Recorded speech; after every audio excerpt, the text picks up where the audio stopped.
আসসালামু আলাইকুম রহমতুল্লাহি বারাকাতু। আপনারা সবাই অবগত আছেন, আজ 19 জানুয়ারি রোজ সোমবার তাফসির মাহফিল হওয়ার কথা ছিল। এদিকে আমির হামজা সাহেব বাধাগ্রস্ত, আমাদের দ্বিতীয় বক্তা আবুল বাশার সাহেব আমাদের এখানে চলে আসছে মেহমান, কিন্তু সব কিছু ঠিকঠাক সারাদিন চলতেছিল, কিন্তু হঠাৎ করে পাশার গুটি যে কোন দিকে ঘুরে গেল। এখনো যে দেশে ফ্যাসিবাদী কোনায় কোনায় চেয়ারে বসে আছে, আসলে এটা আমাদের ধারণার বাইরে ছিল। এটা আমাদের বিসিকের যিনি কর্মকর্তা, ইনি সাবেক একজন ছাত্রলীগ কর্মী ছিল, যার ফলে তারা হিংসাত্মমূলক আচরণের কারণে জালসার 3-4 দিন জালসার শুরুর প্রথম থেকেই উনি একটু বাধাগ্রস্ত করতেছিল।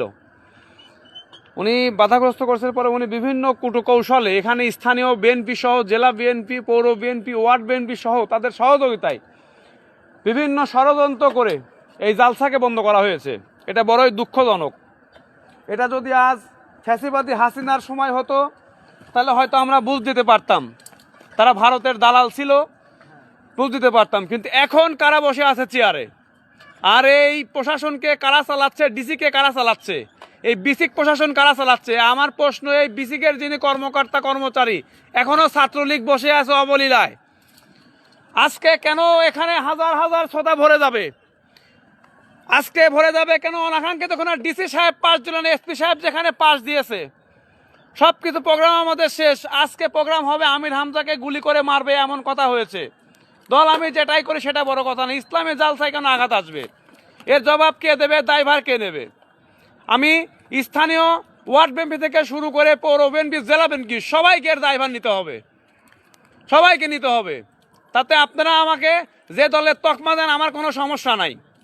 আপনারা যদি ক্ষমতা আসার আগেই যদি এমন আচরণ করেন, ক্ষমতা আসার পরে আমার মনে হয় জালসাটা হবে আমাদের সময় মাত্র, জালসাটা হবে আমাদের স্বপ্নের মতো মনে হবে।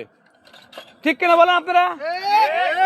যদি এমনটাই হয়, আগামী 12 নির্বাচনে আল্লাহ না করুক, এই ফলাফল কোথায় গিয়ে পড়বে, কোন প্রার্থীর উপর আপনি নিশ্চয়ই ভালো করে জানেন।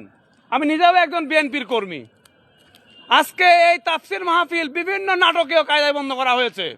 ঢাকা থেকে ফোন দিছে, বিসিক থেকে ফোন দিচ্ছে। কেন ফোন দিচ্ছে? এখানকার যে মিল মালিক, আমরা প্রোগ্রাম যারা করছি, আমাদের বিভিন্নভাবে হুমকি ধামকি দিচ্ছে। এটা আমরা কারো কাছে কিন্তু প্রকাশ করি নাই, আজকে প্রকাশ করতে বাধ্য হচ্ছি।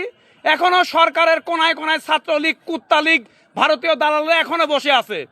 আমাদের এখনো সোচ্চার হইতে হবে। 12 তারিখ নির্বাচন, সামনে মাসের 12 তারিখে নির্বাচন।